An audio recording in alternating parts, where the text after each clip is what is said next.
Hello guys, I am Sandeep Kumar Sinha. Welcome back once again to my channel with a quick revision of the whole unit Money and Banking for the MCQ of Term 1 examination. Let us have a look at all those important multiple choice questions one by one. Let us start with the first question, that is a system in which commodities are exchanged for commodities without the intervention of money means ऐसा system जिसमें commodities का exchange commodities के साथ होता है बिना पैसे का, वैसे सिस्टम को क्या कहते हैं? तो option is a, that is monetary system of exchange that involves money during exchange. That is not the answer. Barter system of exchange, yes, this is the answer. And answer that is must see is commodity for commodity exchange economy. Barter system of exchange is also called as commodity for commodity exchange economy. Therefore C is also the answer. So therefore answer D would be the right answer. That is D, means both, that is B and that is C, दोनों हमारा होगा answer. So what is the answer? That is D, means this system is called as barter system or commodity for commodity exchange economy. Now the second question, that is Ram has a good that Shyam wants and Shyam has a good that Ram wants. मतलब राम के पास वो सामान है जो श्याम को चाहिए और श्याम के पास वो सामान है जो राम को चाहिए. This is referred to as, means इसको क्या कहते हैं? Under barter system of exchange. मतलब इसे बार्टर सिस्टम ऑफ एक्सचेंज में कहते क्या हैं? तो answer is that is double coincidence of wants, means both the parties requirement fulfilled at the same time. कोई भी ऐसा सिस्टम जिसमें दोनों की जरूरत एक ही वक्त में पूरी होती है, उस सिस्टम ऑफ एक्सचेंज को बार्टर सिस्टम ऑफ एक्सचेंज कहते हैं. और बार्टर सिस्टम ऑफ एक्सचेंज का मेन फीचर है double coincidence of wants, that is mutual satisfaction at the same time. Now the question number 3, a system in which goods are exchange for money, means वैसा system जिसमें goods का exchange money के साथ होता है, that system is called as monetary system of exchange. Means ऐसा system जिसमें money involve है. कोई भी ट्रांजैक्शंस में जब एक्सचेंज होता है, सेल और purchase, money involve, that system is called as monetary system of exchange. That is the answer is here B. Now the fourth question is the principal characteristic feature of barter system of exchange. Means success जो है barter system का किस feature पर depend करता है? तो answer is that is B, feature is double coincidence of wants, means एक ही वक्त में दोनों की जरूरतें पूरी हो जाती है. ये इसका मुख्य फीचर है. Now look at the question number 5. Read the following dialogue between the two people, that is Ram and Arushi. Ram said that I want 1 kg of potato, but Arushi asked what will you give me in exchange? Then Ram says that I can give you 1 pair of shoes. Arushi says that I don't want shoes but I want chocolates. Now the question is, which of the following problem is being faced by Ram and Arushi in their exchange process? That is a simple question related to the barter system of exchange. And in that system, the success depends upon the mutual satisfaction of both the parties at the same time, and that sometimes lacks in this system. That is one of the principal demerits of this system, and that's why answer is lack of double coincidence of want. Now the question number 6, supply of money refers to when don't be in a hurry. Sometimes क्या होगा, question देखा वो currency held by the public, that is the right answer. You will simply take the answer. तो just go through all those 4 option, चारों options को ठीक से पढ़ लो और तब जवाब देना. तो पहला ऑप्शन क्या है कि currency held by the public. Number 2 is currency held by the RBI, that is one of the suppliers of money. Now the number C is currency held by the public, demand deposits with the commercial bank and other deposits with the Reserve Bank of India. D option, that is none, means none of these. तो answer इसमें हमारा क्या होगा? Answer would be that is C, not A. A is one of the components of M1 measurement of supply, that is currency held by the public. Other two components are demand deposits and other deposits, and that's why supply of money refers to the answer, that is answer is C. Now question number 7. It refers to money backed by the order or authority of the government. कोई भी money है ना, which is simply issued by the command और order of the government, जो सरकार के आदेश से जो पैसा इशू होता है उस मनी को क्या कहते हैं? तो number 1 is legal tender money, that is also issued by the command और order of the government. Fiduciary money का मतलब कहते हैं that money which is accepted as on the basis of trust between the payer and the payee. कोई भी ऐसा money जो जिसे हम एक्सेप्ट करते हैं भरोसे पर, उसे कहते हैं fiduciary money. That is simply example is cheque. Number C is fiat money, that is the money issued by the order और कमांड ऑफ द गवर्नमेंट. तो D is both A and C. So both are the right answer. Legal tender money is also fiat money issued by the command, and fiat money, that is the in simple definition. Therefore answer is D. Now look at question number 8. Money which is accepted as a medium of exchange because of the trust between the payer and the payee. Means वो money जिसे हम accept करते हैं विश्वास पर, वैसे money को क्या कहते हैं? तो that is answer is D, that is fiduciary money. Now question number 9. Which of the following is not true? Always focus on these words given in the question. Not true मतलब false. कौन सा statement इसमें सही नहीं है मतलब गलत है? तो first, supply of money is a stock variable. It is right statement because supply of money is measured at a particular point of time. जब भी मेजरमेंट करते हैं मनी सप्लाई का तो हम किसी एक पर्टिकुलर पॉइंट ऑफ टाइम पे मेजरमेंट करते हैं. Now the second one is supply of money does not include money held by the government. This is also a true statement because government is one of the suppliers of money, and therefore money stock held by the suppliers is not taken into account. क्योंकि supplier एक हमारा सरकार भी है, तो जो भी suppliers के पास पैसे का स्टॉक होता है उसे हम काउंट नहीं करते मनी सप्लाई में. This is also a right statement. Supply of money does not include money held by the banks. Banks is also one of the 3 suppliers of money. तो बैंक्स के पास जो पैसा है वो भी सप्लाई ऑफ मनी में count नहीं होता. ये भी सही स्टेटमेंट है. मींस इसमें कोई भी स्टेटमेंट गलत नहीं है. Not true means false, and therefore answer is D, that is none of these. Now the next question is number 10. Principal supplier of money in India.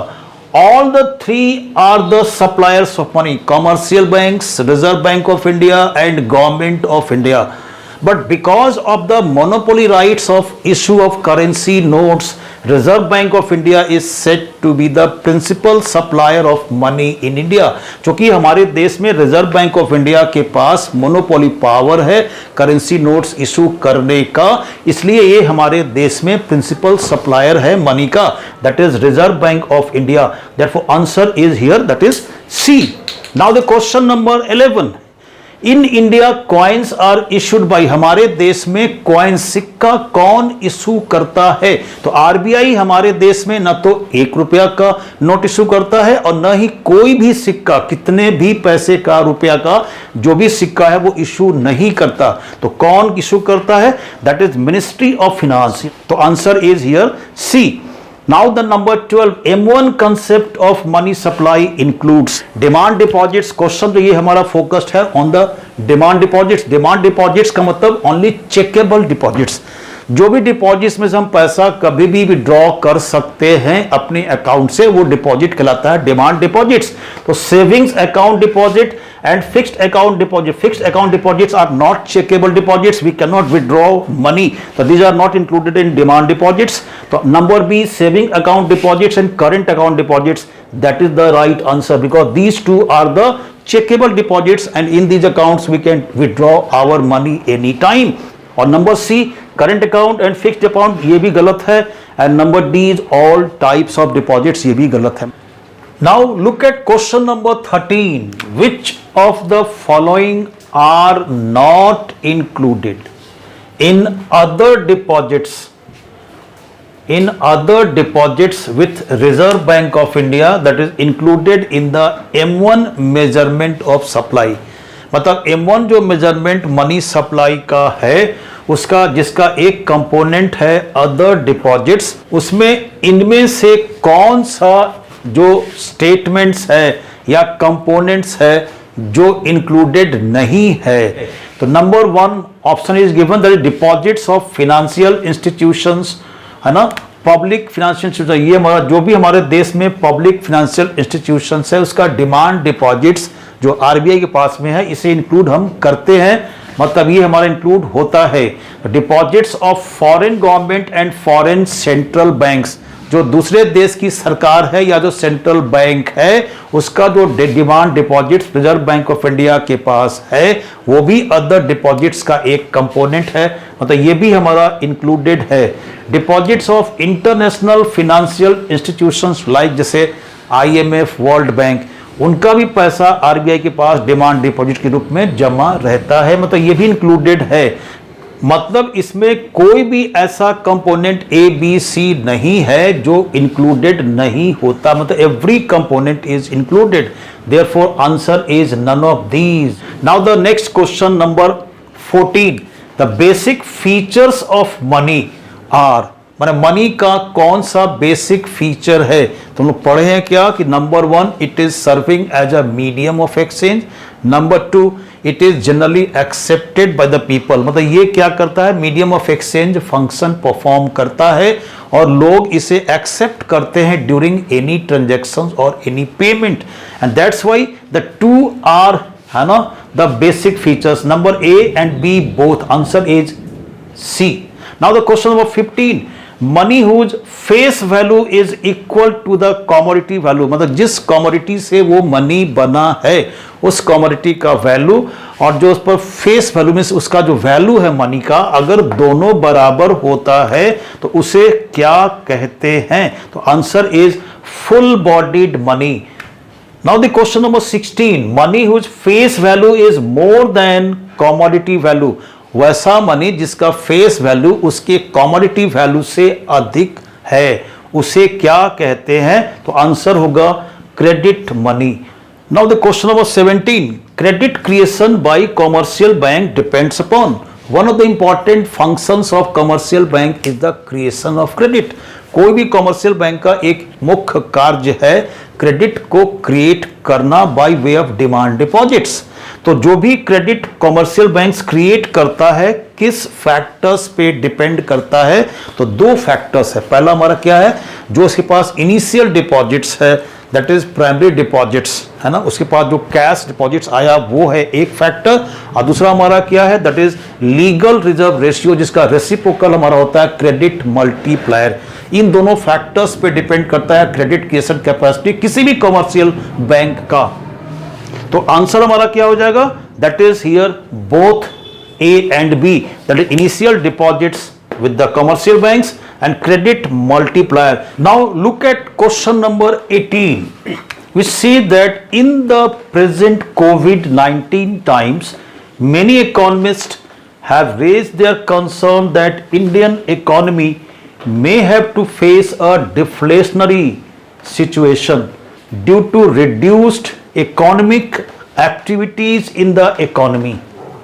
So as a member of the high powered committee constituted by the Reserve Bank of India, you should suggest that the RBI should ensure, मतलब ये जो present Covid का 19 का जो situations है, many economists have their raise their voices और their concern that Indian economy जो भी है उसको फेस करना पड़ेगा डिफ्लेशनरी सिचुएशन का, मतलब डिप्रेस्ड इकोनॉमी, मतलब डिप्रेस्ड मतलब प्राइस फॉल सिचुएशन इकोनॉमी, ये सिचुएशन आएगा। क्यों? क्योंकि इकोनॉमिक एक्टिविटीज जो है घटेगा कोविड के टाइम में।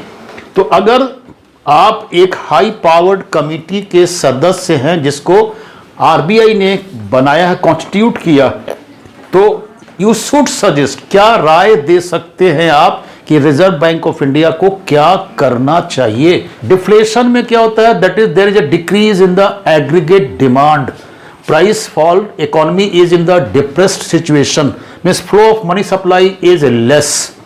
तो RBI should increase the money supply को आरबीआई को बढ़ाना होगा।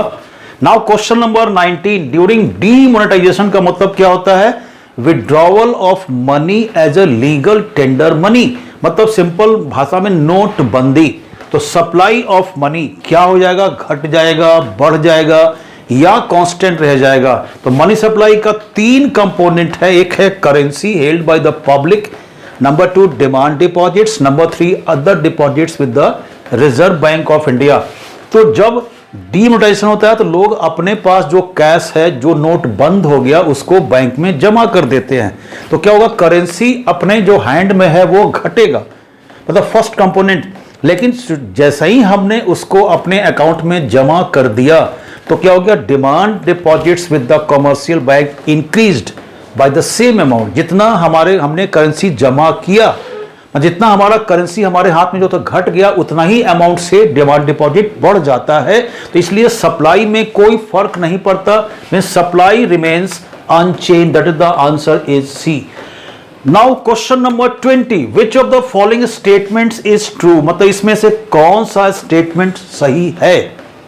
Money multiplier is directly related to legal reserve ratio, जो भी मनी मल्टीप्लायर या credit multiplier that is related to legal reserve ratio के साथ डायरेक्ट संबंध है, मतलब जब ये बढ़ेगा तो बढ़ेगा, ये गलत स्टेटमेंट है। Central bank is not the custodian, ये भी गलत स्टेटमेंट है। Commercial banks create credit out of primary deposit, that is the answer, that is statement is true. All of these it is also false. Answer would be C. So now the next question is, demand deposits are, number A option is checkable deposits, that is true. Deposits which can be withdrawn on demand, that is also true. Fixed deposit not included in demand deposits, therefore answer is D, that is both A and B. Now look at the question number 22. Which of the following are not an assumption of credit creation by commercial bank? Means credit creation by commercial bank depends upon certain assumptions. First assumption is that the banking system is taken as a single unit, and second assumption is that every transaction would be undertaken through banks. ये 2 assumptions main है जिस पर credit creation based है। तो इसमें question दिया हुआ है कौन सा ये जो इसमें स्टेटमेंट है वो एजम्पशन नहीं है so far as credit creation by commercial bank is concerned. तो number 1, entire banking system is taken as single unit, that is true. All transactions are done through banks, that is also true. There is no saving in the economy, that is the wrong statement. And therefore out of these A, B, C, D, इन चारों option में जो दिया हुआ है वो हमारा कौन सा नहीं है, तो only 3, that is answer is C. Now the question number 23, which of the following will increase the supply of money, means out of these 4 instruments given in this question कौन ऐसा है जो सप्लाई मनी का बढ़ा देता है। तो पहला क्या हमारा है, fall in bank rate, bank rate अगर घट जाता है तो मनी सप्लाई बढ़ता है, because the cost of borrowing is now less. Purchase of securities by the Reserve Bank of India, reserve Bank of India जब भी सिक्योरिटी परचेज करती है तो फंड का इंजेक्शंस, मतलब लोगों के हाथ में पैसा आता है, बैंक्स के पास पैसा आता है। Now the number C, decrease in CRR, cash reserve ratio अगर घट जाता है तो कमर्शियल बैंक्स का क्रेडिट क्रिएशन कैपेसिटी बढ़ जाता है, flow of money will increase, therefore all the 3 will increase the supply of money. तो answer would be D. Question number 24, if legal reserve ratio is equal to 25%, what will be the value of credit multiplier? मतलब अगर legal reserve ratio 25% का होगा तो credit multiplier का value कितना होगा? Credit multiplier is the reciprocal of legal reserve ratio, मतलब legal reserve ratio का रेसिप्रोकल है क्रेडिट मल्टीप्लायर, तो 1/25%, that is answer is 4. Now question number 25, money multiplier if it is 10 then value of legal reserve ratio. Legal reserve ratio का reciprocal है money multiplier, then the answer would be 10%, that is A. A is the answer.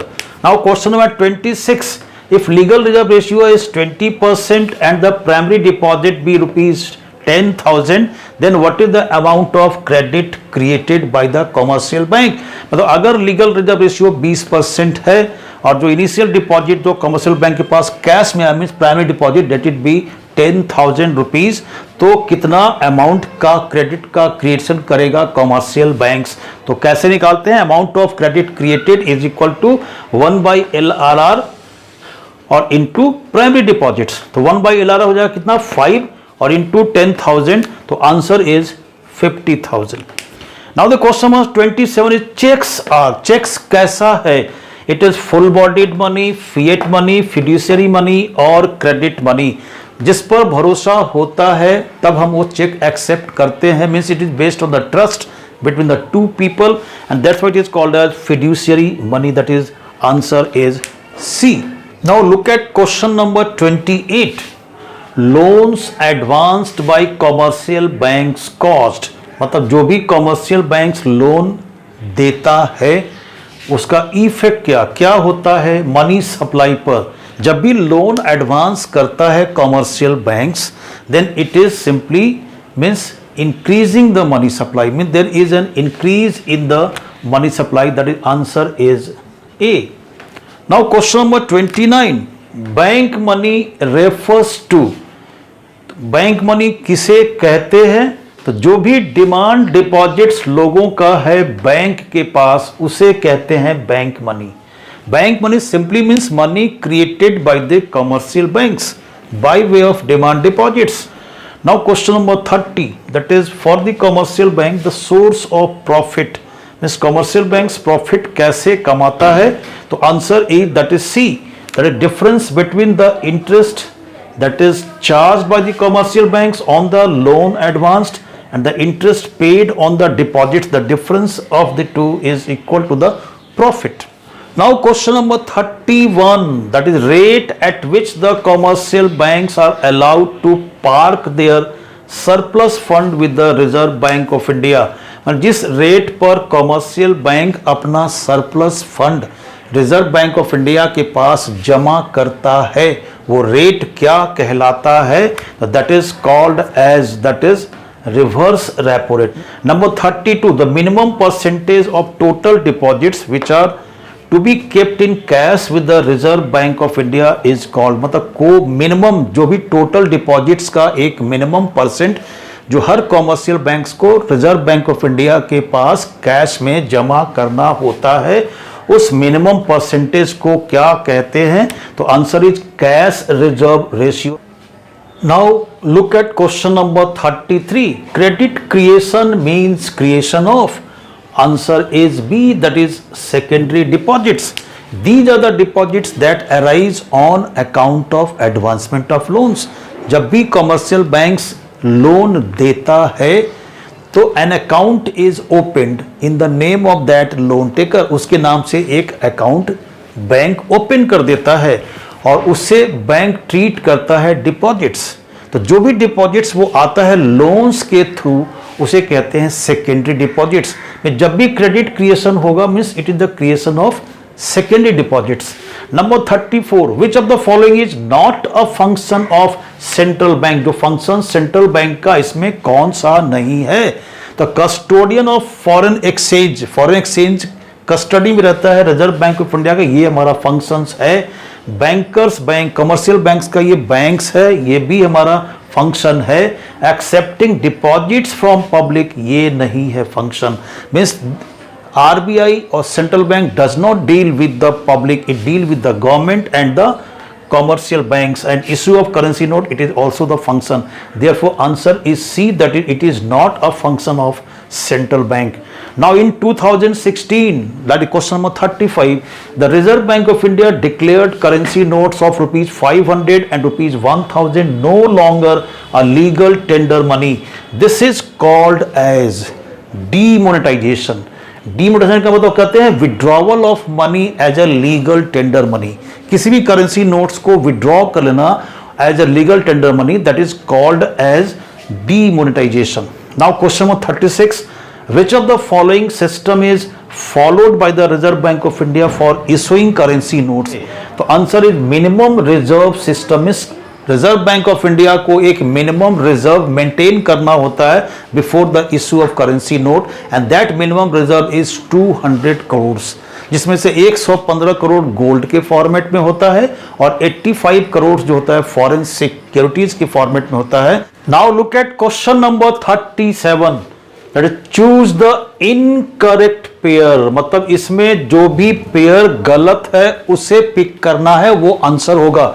The number 1, currency authority, that is Reserve Bank of India, that is the right, है ना, statement.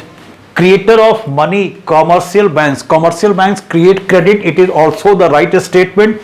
Issue of limited legal tender money, that is Government of India. Limited legal tender money that includes coins, means up to a maximum quantity anyone can accept the payment in terms of coins. So those coins are issued by the government of India, that is also the correct statement. इसका मतलब इसमें कोई भी ऐसा pair नहीं है जो incorrect है. therefore answer is D, that is none of these. Now the question number 38, we have to pick here the correct pair, means out of these 4 pairs given in column 1 and column 2, that is only one pair is correct and the remaining 3 pairs are incorrect pairs. So that you have to pick, and that would be the answer. SLR, that is fixed by the commercial bank, that is a wrong statement. SLR is fixed by the central bank. Central bank issue of currency note, that is the correct pair. Commercial banks advisor to the government, that is a wrong statement.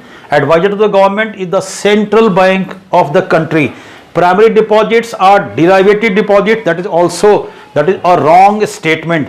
मतलब ये derivative deposits और कहते हैं secondary deposit, and therefore the answer here is that is B, that is the correct pair, means central bank that is issue the currency note. Now the question number 39, which of the following is not true. मतलब इसमें कौन सा statement सही नहीं है, मतलब गलत है. Regarding advantage of monopoly power of, that is to issue currency notes. जो भी RBI, Reserve Bank of India का जो मोनोपोली पावर है करेंसी नोट्स इशू करने का, उसका जो एडवांटेजेस इस स्टेटमेंट्स जो दिया हुआ है वो कौन सा नहीं है. Means which of the following given statements are not the advantages of the monopoly power of issuing currency notes by the central bank. तो first statement is it helps in securing control over the volume of credit and currency. मतलब ये मदद करता है credit volume को control करना और currency notes के सप्लाई को कंट्रोल करने में मदद करता है. That is the true statement. It ensures uniformity in the currency notes, means currency notes एक जैसा होता है, ये भी हमारा ट्रू स्टेटमेंट है. It brings stability in the monetary system and creates confidence among the people, that is also the true statement. मतलब ये क्या करता है, मॉनेटरी सिस्टम में स्टेबिलिटी लाता है, लोगों के बीच विश्वास पैदा करता है. That is also the true statement. Means then answer would be D, that is none of these. Now question number 40, identify the correct sequence. Means in this question you have to match the 2 columns.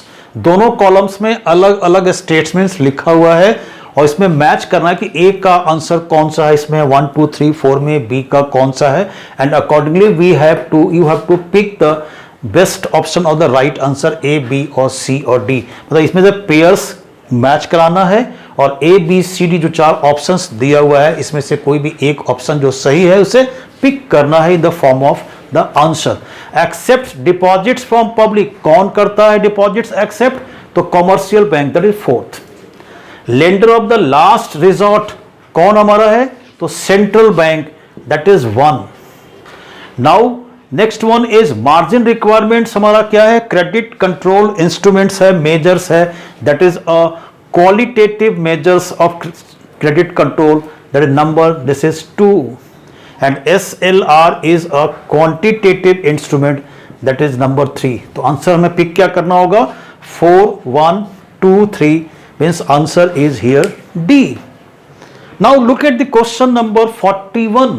Which of the following is the short term lending rate of the Reserve Bank of India? Reserve Bank of India lends money to the commercial bank. Two rates are there. One is the bank rate, that is for a longer period of time, and one is repo rate, that is for a shorter period of time. Therefore here it is, the answer is B, that is repo rate. Now question number 42. Which of the following does not make RBI as a government bank? Means central bank जो है RBI is the government bank, means it is the banker to the government. First statement is that it accepts receipts and makes payment on behalf of the government. Government के behalf पर ये receive कर लेता है payments और payments दे देता है. Number second, that is it is the true statement. Number 2, second is it advises the government on financial and monetary matters, means it is acting like an advisor to the government, that is also the true statement. It gives the power to the RBI to control the money supply, that is the option number C, that is the credit control function of the Reserve Bank of India. Now D is it advances loans to the government, that is acting like a banker but to the government. Therefore answer here is C. Now look at question number 43. The main aim of monetary policy of the Reserve Bank of India is, क्या है monetary policy का मुख्य उद्देश्य? तो main answer is to bring stability, means मुख्य aim क्या है? Stability लाना economy में. Question number 44. Cash reserves of the commercial banks with the RBI as a percentage of their total deposits refers to, जो भी कैश डिपॉजिट्स कमर्शियल बैंक जमा करता है रिजर्व बैंक ऑफ इंडिया के पास, वो अपने टोटल डिपॉजिट्स का जो एक सर्टेन परसेंटेज होता है उसे क्या कहते हैं? तो answer is CRR, cash reserve ratio. Now the question number 45. CRR is in India is fixed by, हमारे देश में CRR कैश रिजर्व रेशियो का जो परसेंटेज है कौन फिक्स करता है? तो answer is that is Reserve Bank of India. Now the question number 46. SLR statutory liquidity ratio relates to, SLR क्या है? टोटल एसेट्स का एक फिक्स परसेंटेज हर कॉमर्शियल बैंक को अपने पास कैश, गोल्ड और सिक्योरिटीज के फॉर्म में रखना होता है, मींस लिक्विड कैश के फॉर्मेट पे रखना होता है. तो इसमें हमारा क्या है? तीनों लिखा हुआ है. Cash reserves with the bank itself, yes. Gold reserves with the bank, that is also true, and the reserves security with the banks. Therefore answer is here D. Now look at question number 7. Moral suasion, that is one of the qualitative instruments of credit control used by the Reserve Bank of India. By the Reserve Bank of India relates to, मतलब moral suasion का मतलब एक instructions is passed on to the commercial banks by the Reserve Bank of India to follow the directions regarding the issue of loans in certain or different proposals. Therefore request and pressures both are applied by the Reserve Bank of India on the commercial banks. Therefore answer is, that is C, that is both A and B. Now question number 48. Margin requirements is another qualitative instruments of credit control used by the Reserve Bank of India. That is the answer is A here. Means it is the difference of the value of the assets and the amount of loan sanctioned or offered or granted. कितना amount loan का है और कितना security का value है, दोनों का जो डिफरेंस है वो हमारा कहलाता है margin requirements. Now the question of 49. During the period of inflation what the Reserve bank will do? Reserve Bank of India inflation के वक्त में क्या करता है? तो रेजेस CRR एंड SLR, ये CRR और SLR बढ़ा देता है, that is true. RBI second option, raises bank rate and repo rate, दोनों ये लेंडिंग रेट है जिससे कारण cost of borrowing is more, means bank rate और रेपो रेट बढ़ा देता है, that is also true.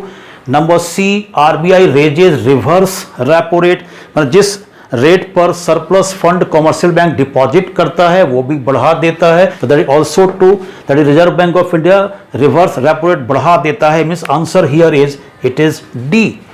Now question number 50 is, in order to decrease the money supply in the economy, the Reserve Bank of India may, मतलब जब भी reserve Bank of India को economy में money supply घटाना होता है तो reserve Bank of India क्या करेगा? तो option A is purchasing securities. तो जब भी परचेज करेगा सिक्योरिटीज तो इंजेक्शन होगा फंड का, पैसा का फ्लो बढ़ेगा, तो that is not the right answer. Sell securities मतलब सिक्योरिटीज बेचेगा, सिक्योरिटीज बेचेगा तो क्या होगा? फंड को सोक करेगा, लिक्विडिटी घटेगा, मीन्स ये हमारा क्वांटिटी ऑफ मनी सप्लाई घटेगा, that is the right answer.